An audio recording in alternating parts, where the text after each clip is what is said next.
phoenix from the ashes. Arise in the time of need, when all feels lost. Arise, O great one, arise. Warhammer The Old World.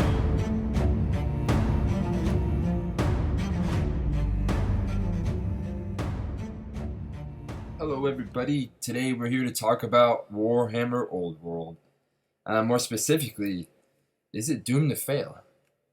I mean, Warhammer Fantasy previously failed. The whole end times shenanigan was a failure in my eyes as well, the way they handled that, but that's a whole other topic in itself.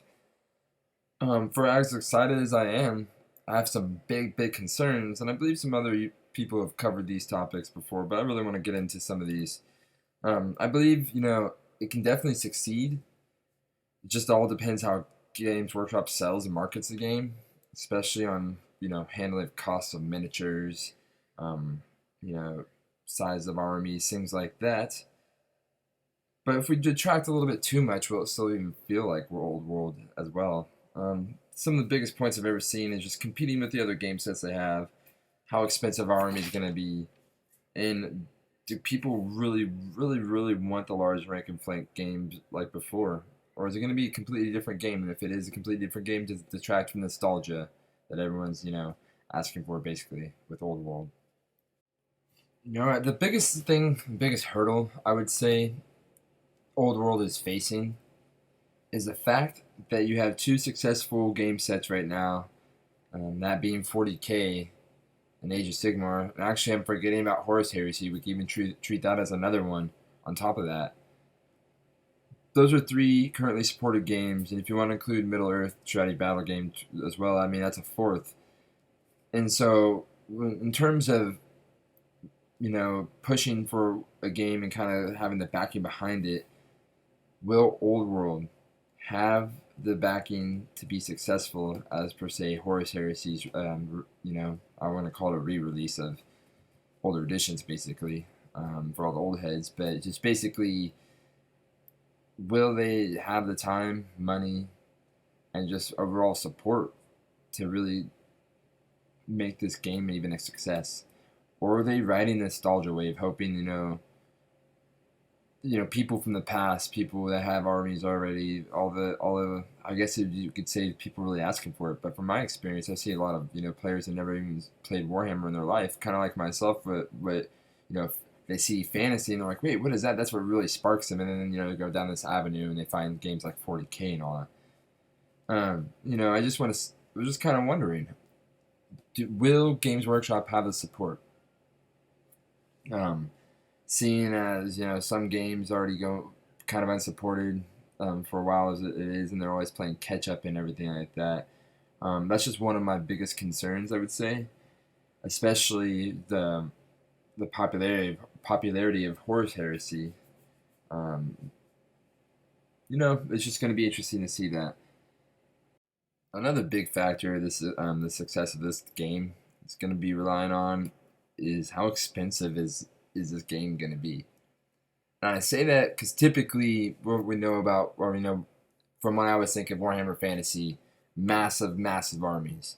I mean, especially if you're playing Skaven, Lizardmen, any of more of the Horde style armies, there's a lot of freaking models. And when there's a lot of models, that's a lot more time investment and generally a lot more cost. From my experience with Games Workshop is when I'm buying, the more plastic I'm buying, the more expensive it is. And they've even had their price increases recently, and a lot of people haven't been happy with that. And that's been continuously been happening. And by the time Old World is even released, they might be having another price increase by then.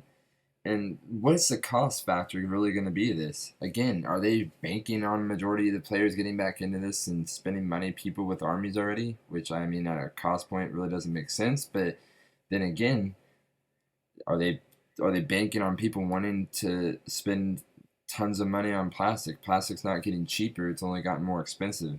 I mean, thankfully the sculpts have gotten better, according to you ask. That's subjective even right there. But how expensive? I mean, are they reducing the size of the models? Like, not the size of the model specifically, but the size of the units you would be able to play with.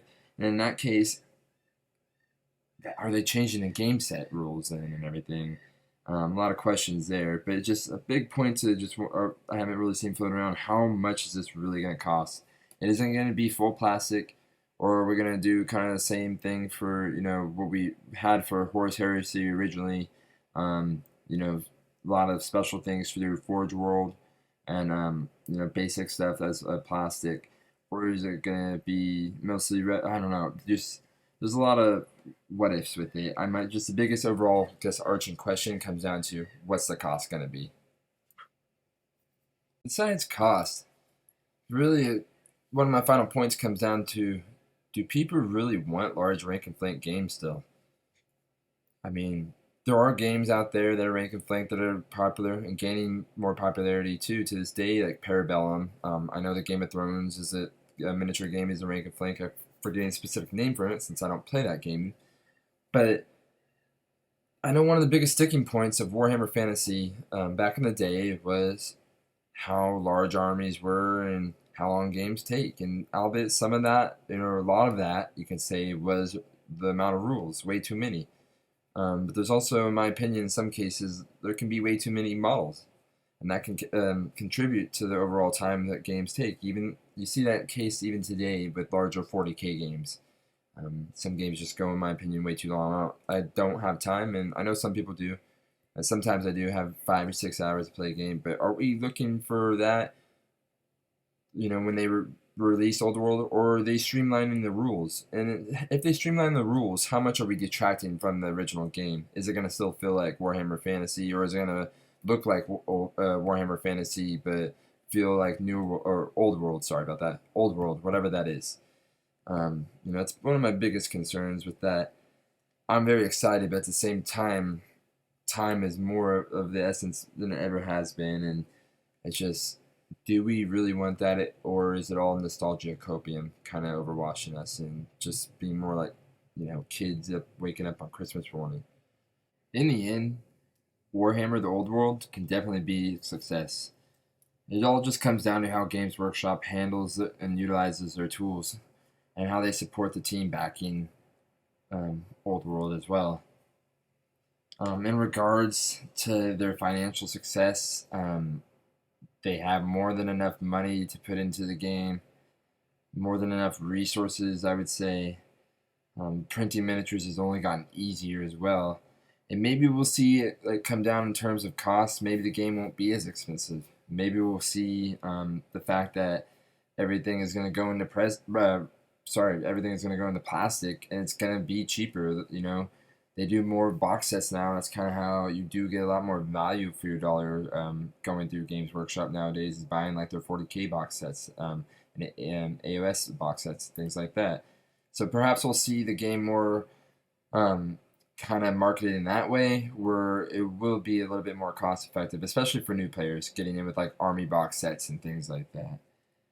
Um, and then in terms of it, I think everyone really does want this game. Rank and flank is still a popular style. Um, I just throughout my interaction with other hobbyists and other miniature tabletop gamers and things like that, get questions. Oh, so what happened to Warhammer Fantasy, and having to go back and explain it. And people are like, oh, that sounds amazing. The rank and flank. So I think there's enough interest there. It's not just nostalgia, but it's actually a general intrigue for the game in itself and those type of rank and flank mechanics and things like that, and the massive horde style armies. It just all comes down to keeping it effective for the masses, in terms of cost and rules and everything like that, and Games Workshop treating its community, good. Its community, good.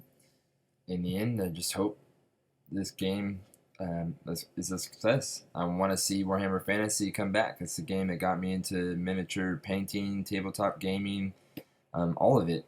So, fingers crossed, Games Workshop does this game right and can make amends for the butchering of they did of Warhammer Fantasy. If you like this video, you want to see more of it, go ahead, subscribe, like, do whatever. I appreciate you sticking around.